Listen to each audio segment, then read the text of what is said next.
Wait, so apparently Haason Reddick might not be traded from the Eagles after all, as the All-Pro edge rusher recently just made a statement about the report that he is seeking a trade that makes it seem like a return to Philly is very much possible. But what exactly has to happen for him to stay? Meanwhile, Jalen Hurts is seemingly embracing the recent criticism from the Eagles themselves, as he made it clear that he's committed to attacking any issues head-on. Plus, Jason Kelce gave us another update on his retirement, and there's some crazy drama going on between Jalen Carter and one 49ers player. So we're going to talk about all that and more in this video today, and we won't waste any time. Let's get straight into it. So it's officially the offseason, as the Super Bowl was obviously a few days ago now, and at least I can be at peace knowing that I don't got to deal with all the 49er fans talking crap about being Super Bowl champions for the entire next year. Meanwhile, the Chiefs are officially a dynasty, and things are going to really start heating up around the league and specifically for the Philadelphia Eagles within these next few weeks. I mean, things have already been crazy for the past few weeks, but things are really going to start to go insane once free agency and trade season rolls around, so I encourage you, if you haven't already, make sure you go hit the subscribe button and also turn on those notifications so you don't miss when I drop any Eagles updates, because trust me, when things start going crazy, I'm going to be on it right away. So again, make sure you subscribe and turn on notifications. But for now, there's still plenty to talk about, especially now that it's finally time to fully 100% look ahead to next season, where the Eagles will be trying to bounce back from an incredibly disappointing 2023 campaign. But if they want to do that, they got to be locked in. They got to be focused. They got to come out this offseason and work extremely hard to get back to the point that they were at towards the end of the 2022-23 season when they were obviously in the Super Bowl. And it seems like they're doing that. At least one specific player is, as AJ Brown posted this video to social media after the conclusion of the Super Bowl. The hunt is on. No matter if you running or you hunting, you better be running. A new season. I mean, I don't know about you, but that gets me fired up for next year already. I mean, AJ Brown is clearly motivated and ready to go to work, and I'm just so excited to see how dominant AJ Brown can be in this new Kellen Moore-led offense that utilizes things like crossing routes and slants in motion far more often than the Eagles offense did last year, and I'm just hoping overall that the revamped offense yields much better results than last year, and AJ Brown and those guys can help lead the Birds back to the Super Bowl. But now, for one of the biggest questions that everyone has been asking for the past couple weeks, will Jason Kelce be a part of that? I mean, we've seen this guy going crazy ever since the Eagles season came to an end. We obviously saw him partying hard in Vegas after Travis Kelce and the Chiefs' Super Bowl victory, which was just hilarious. And really, all of Jason's antics this offseason have been fun to watch, but with all that, it seems to have convinced one of his closest teammates in Jordan Mailata that he's not going to be back next year. There's no shot. You're telling me if he's going shirts off in the games, gambling in the casinos, he's coming back? No way. He's having too much fun. He's out there living his life. Now, I'm going to miss him for sure, man. This has been the greatest 6 years of my life, for sure.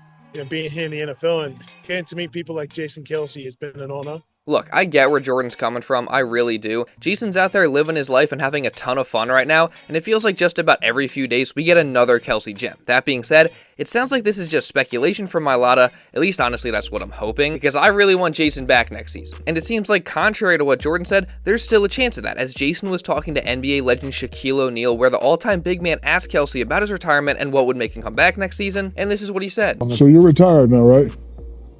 Still figuring it out. Okay, so what has to happen for you to play next season?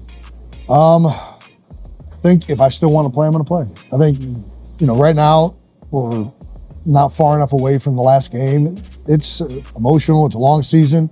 We ended the season, quite frankly, awful. You know that as a Bears fan. And so I'm just going to take some time, rest, recoup, and then figure it out. I think I'll have an answer in the next couple weeks. Despite the constant updates that we've been getting about this situation, I really feel like we just have to wait and see. I mean, he said it himself. He's going to take a few weeks to make his decision, so again, we just got to wait it out. Although, I hope Red Indeed was right when he said that this is the face of a man who's coming back for one more year. Then again, maybe I'm just wishful thinking, but give me your predictions down in the comments. Will Kelce come back, or will he decide to hang him up? Well, I'll tell you what, if you're looking for reasons to come back, Jalen Hurts has got to be one of them. I mean, my opinion on Hurts has not changed from after his 2022 MVP caliber season, despite the fact that he did have a little bit of a down season, and by down season I mean breaking the Eagles' all-time record for total touchdowns in the year and leading the Eagles to a 10-1 start, largely on his back, while at the same time being the MVP favorite through those first 11 games, making the Pro Bowl, and that's all while overcoming bad coaching. Yeah, what a horrible year he had. And no, I'm not trying to make excuses for Hurts, I'm really not. His play did decline last season, and he's not without any blame, but as I've said in the past, I think it was more the coaching staff just setting him up for failure than anything else, and I really do think that Hurts is going to thrive in Kellen Kellen Moore's new offensive system. However, one thing that the coaches don't really have much control over when it comes to Hurts is his leadership style and personality. And the reason that I mention this is because of those reports to end the season, and even more recently saying that the Eagles want Jalen Hurts to be more of a vocal leader and more outspoken, and to let his personality shine through more, as opposed to the typical unfazed stoic Jalen that we're so used to seeing.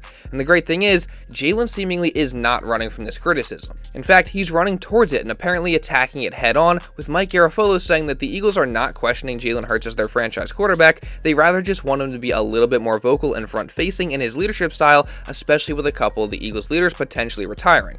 And he also said, quote, he's, meaning Hurts, is open to these conversations, he's already been having these conversations, they wanted him and the people around him did as well, to show his personality when he was down at the Pro Bowl. They feel like that was a step forward. Look, I honestly didn't have any problem with QB1's unfazed attitude and leadership style, but I must admit, it was nice to see him smiling, showing off his personality at the Pro Bowl, and it's also really nice to hear that Hurts isn't pushing back at any of the criticism, but instead, he's addressing it, working on it, and moving forward. That, in my mind, is what great players and great leaders do, so I love hearing that about Hurts. Same way I love to hear that there's actually seemingly a really good chance that the Eagles won't have to trade Haason Reddick, as back on Sunday, it seemed like more likely than not, the Eagles were gonna end up having to move on from Reddick because of reports coming out that the Birds had given Haas permission to seek a trade this offseason as he enters the final year of his deal, and of course, in that situation, he surely wants an extension and a raise. However, on Tuesday, Reddick apparently clarified to Jordan Schultz that he never asked to be traded and his desire is to remain in Philly, with the 29-year-old pass rusher saying, quote, I would like to get an extension done here at home. At no point did I ever tell the organization I want to be traded. This is home for me. I was born and raised here. 2 of the most fun years playing football in my life came here. I've cherished being an Eagle. So that's really nice to hear, and honestly, despite what some media outlets have put out, there was never a point where I thought that Reddick was asking for this. I mean, it's obviously just a situation about the money and Haas trying to get a deal that compensates him fairly for how he's been playing. I mean, this is pretty much exactly like Darius Slay last year, as he went through the exact same thing, being given permission to seek a trade before eventually coming back to the Eagles on a new extension. So I'm hoping the same thing happens with Reddick, who has been the Birds' best defender over the past 2 years, and of course, losing him would definitely be a big blow. So again, I'm hoping he goes out there, the market isn't too lucrative, and Haas ends up back in Philly on a new extension, which by the way, would then free up $11 million in cap space, giving the Birds more room to go out and make other moves. Although it is worth noting that in the case of a trade, the Falcons have apparently showed interest, and there's also been a proposed trade scenario floating around recently where the Eagles would give Reddick to the Texans for a second-round pick. So, I don't know. If Reddick does end up getting traded, what would you want in return? Or do you think he ends up back with Philly? Let me know your thoughts down in the comments. Now, in addition to Reddick, one other Eagles star recently made it known that his desire is to remain in Philadelphia. As with Pro Bowl guard Landon Dickerson up for an extension this offseason, he recently spoke on it and professed his desire to remain in Philly, saying, quote, I would love to stay around here and have my whole career here. I absolutely love it here. Me and my wife love it here. It's our home. We live here in the offseason. We're not anywhere else. Look, I mean, we all know how much of a star that Landon is, and I'd love to keep him here his entire career too. But to do that, the Eagles are going to have to give him a massive extension, which, if you watch my last video, you know that I think that needs to be one of the Eagles' top 2 priorities this offseason, along with extending Devontae Smith. Now, my only question is, can the Eagles actually afford to extend him, Smitty, maybe Josh Sweat, and also keep Haason Reddick around, in addition to making all the moves that they need to make in free agency?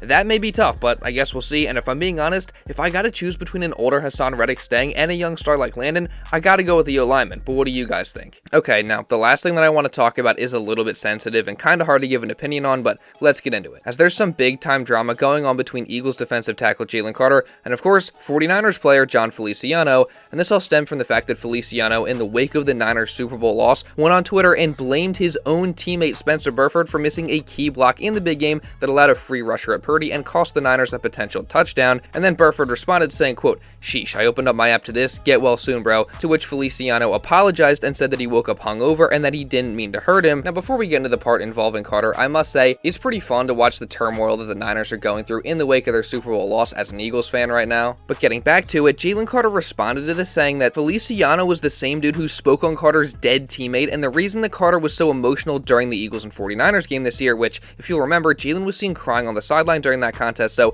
that explanation would make a lot of sense, but Feliciano then went back at JC saying that he only had said that in response to Carter saying he was gonna murder him 3 times during the game, and then he said Carter was posting his family and going at his friends for weeks after the game on social media, and he also had said that he had taken this up with the NFL and there were investigations and the NFL had all the receipts, to which Carter then responded to that and said Feliciano must still be drunk and that he's just trying to continue to push the narrative that Carter's a murderer. Now that was a lot, and honestly, I don't really know what to believe because it's honestly just Jalen Carter's word against Jon Feliciano's, and of course, as an Eagles fan, I'm naturally gonna want to side with Jalen Carter, but I will say, talking about traumatic events in someone's life like that, or getting someone's family involved is never cool. That being said, I do think it's fair to question that if the NFL was involved with this, then why haven't we heard anything about this until now? I mean, with all the drama that comes out during the season, surely you think we'd hear about this at some point. Plus, if Jalen did do that and the NFL does have all the receipts, then why again didn't we hear anything about it, and why wasn't Jalen punished? I mean, those are some serious allegations, right? I mean, I don't know. I want to fully believe Carter because I obviously love the guy as a player, but again,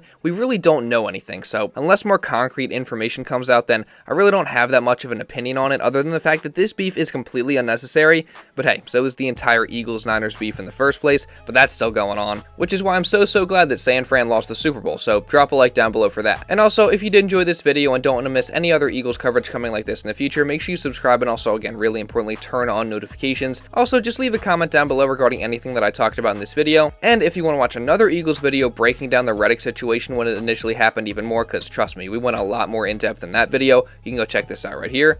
Now, with all that being said, that's pretty much all I got for this one, guys, so thank y'all so much for watching, and I'll see you in the next video.